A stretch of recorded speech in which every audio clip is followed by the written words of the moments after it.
Assalamualaikum warahmatullahi wabarakatuh. Di sini saya ingin membuat sebuah video untuk memenuhi tugas UTS kajian white collar crime. Dan di sini saya akan mengambil 3 buah buku. Yang pertama ialah buku yang pertama tentang sosiologi korupsi, halaman 184, penerbit Alatas Syekh Syed Hussein, Kota Terbit Jakarta 1986. Jadi sosiologi korupsi itu ialah persoalan korupsi dari perspektif sosiologi dan bagaimana menggunakan perspektif ini. Di sini saya akan menjelaskan tentang judul critical book review saya, yaitu ialah korupsi sebagai suatu bentuk white collar crime. Menurut Rusli Muhammad, korupsi baik dalam proses maupun efeknya ternyata telah melahirkan berbagai masalah problematis dan krusial. Terlebih jenis korupsi masuk klasik WWC atau kajian white collar crime. Demikian terungkap dalam uraian ekstensifnya Rusli Muhammad berikut. Seorang kronologi bernama Edwin H. Sutherland yang pertama kali menyebut istilah white collar crime. Dalam pidatonya di depan Amerika Sociological Social pada tahun 1930, beliau merumuskan sebagai kejahatan yang dilakukan oleh orang-orang yang memiliki kedudukan sosial yang tinggi dan terhormat dalam pekerjaannya, atau crime committed by person of respectability and high social status in the course of their occupation. Melihat perumusan konsep white collar crime tersebut, maka Tansil yang sekarang ini kasusnya sedang dalam proses peradilan. Namun kasus ini juga sungguh menarik karena selain melibatkan para pimpinan bank, disinyalir pula melibatkan beberapa petinggi negara.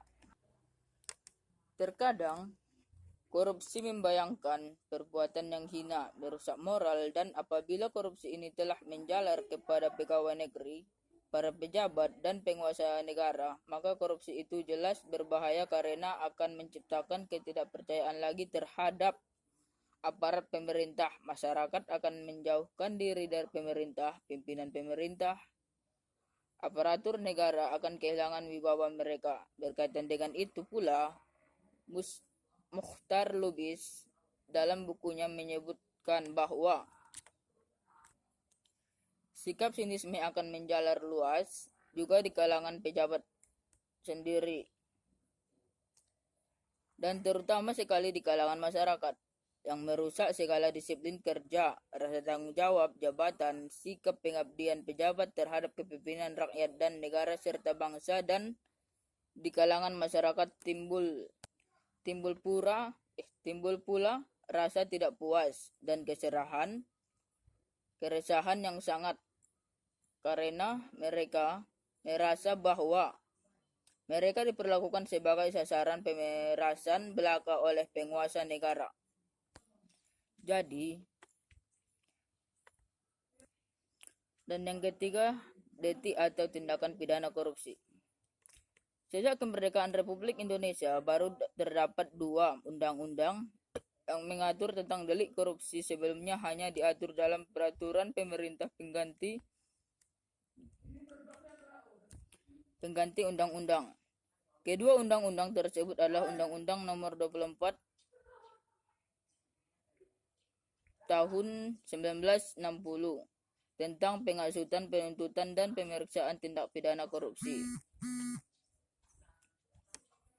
Undang-undang tersebut pertama sudah dinyatakan tidak berlaku lagi dengan dikeluarkannya undang-undang yang kedua. Meskipun demikian, sekedar pembanding dicoba kemudian di bawah ini. Undang-Undang Nomor 24 Tahun 1960 sebagai terdapat dalam pasal 1 merangkap bahwa yang disebut tindak pidana korupsi ialah tindakan seseorang yang dengan atau karena melakukan suatu kejahatan atau pelanggaran memperkaya diri sendiri atau orang lain dan suatu badan yang secara langsung atau tidak langsung merugikan keuangan negara dan perekonomian negara atau daerah dan badan hukum lainnya.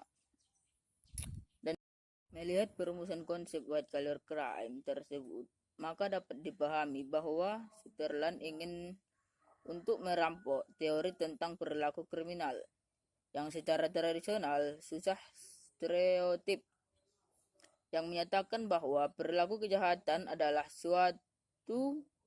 sebuah orang-orang yang berasal dari kelas-kelas sosial dan ekonomi yang rendah, sehingga tidaklah mengherankan kalau kemudian timbul ungkapan bahwa air tidak pernah mengalir ke atas untuk penerapan hukum pidana. Dengan kata lain, air selalu mengalir ke bawah, yang artinya hukum pidana ibarat selalu menerkam rakyat lapisan bawah. Mereka inilah termasuk golongan miskin yang selalu menjadi objek hukum pidana karena dianggap sebagai pelaku tetap dari kejahatan seperti perampokan, pencurian, dan kejahatan-kejahatan atau kekerasan lainnya. Dengan demikian, maka gagasan Sutherland dalam white collar crime itu ingin menunjukkan bahwa pelaku kejahatan dan kejahatan itu sendiri tidak hanya sekedar dilakukan dan berada di kalangan masyarakat yang rendah atau golongan miskin.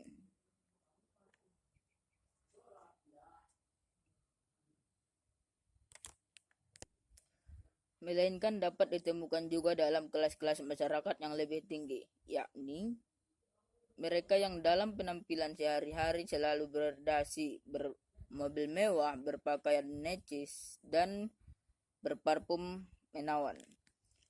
Gagasan white collar crime ini kemudian dikembangkan menuju cakrawala yang lebih luas sehingga konsep ini dapat digunakan dalam berbagai peristihal dan pemakaian dari berbagai macam jenis-jenis kejahatan seperti kejahatan jabatan dan kejahatan ekonomi, kejahatan korupsi, dan sebagainya. Korupsi adalah merupakan salah satu bentuk konkret dari white collar crime itu sendiri. Adapun bahaya-bahaya dari korupsi tersebut ialah pembicaraan terhadap korupsi tidak akan berakhir dan akan berlangsung terus sepanjang masih ada yang ingin melakukan terhadap penyakit suatu ini. Mestinya harus demikian, sebab kalau sudah muncul kebosanan, apalagi berhenti membicarakan korupsi yang semakin memperlihatkan peningkatan kualitas dan kuantitasnya, berarti secara langsung maupun tidak langsung kita telah ikut serta membiarkan dan melestarikan perbuatan pidana korupsi. Belakangan ini, masalah korupsi kembali mencuat, terutama setelah munculnya kasus pembobolan keuangan. Melihat perumusan konsep white collar crime tersebut, maka dapat dipahami bahwa Sutherland ingin untuk merampok teori tentang perilaku kriminal yang secara tradisional susah stereotip yang menyatakan bahwa perilaku kejahatan adalah sebuah orang-orang yang berasal dari kelas-kelas sosial dan ekonomi yang rendah, sehingga tidaklah mengherankan kalau kemudian timbul ungkapan bahwa air tidak pernah mengalir ke atas untuk penerapan hukum pidana. Dengan kata lain, air selalu mengalir ke bawah, yang artinya hukum pidana ibarat selalu menerkam rakyat lapisan bawah. Mereka inilah termasuk golongan miskin yang selalu menjadi objek hukum pidana karena dianggap sebagai pelaku tetap dari kejahatan seperti perampokan, pencurian, dan kejahatan-kejahatan atau kekerasan lainnya.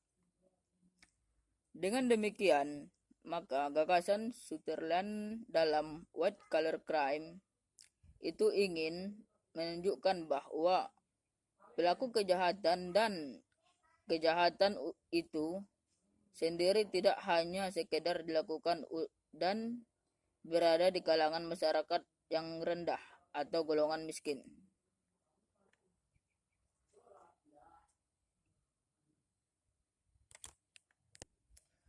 Melainkan dapat ditemukan juga dalam kelas-kelas masyarakat yang lebih tinggi, yakni mereka yang dalam penampilan sehari-hari selalu berdasi, bermobil mewah, berpakaian necis, dan berparfum menawan. Gagasan White Collar Crime ini kemudian dikembangkan menuju cakrawala yang lebih luas sehingga konsep ini dapat digunakan dalam berbagai peristihal dan pemakaian dari berbagai macam jenis-jenis kejahatan seperti kejahatan jabatan dan kejahatan ekonomi, kejahatan korupsi, dan sebagainya. Korupsi adalah merupakan salah satu bentuk konkret dari White Collar Crime itu sendiri.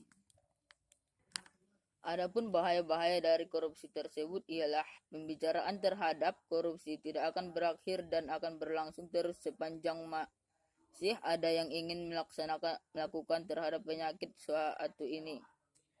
Mestinya harus demikian, sebab kalau sudah muncul kebosanan, apalagi berhenti membicarakan korupsi yang semakin memperlihatkan peningkatan kualitas dan kuantitasnya, berarti secara langsung maupun tidak langsung kita telah ikut serta membiarkan dan melestarikan perbuatan pidana korupsi. Belakangan ini, masalah korupsi kembali mencuat, terutama setelah munculnya kasus pembobolan keuangan. Baiklah, cukup sekian hasil penjelasan dari saya. Kurang dan lebihnya saya minta maaf. Wabillahi taufiq wal hidayah. Wassalamualaikum warahmatullahi wabarakatuh.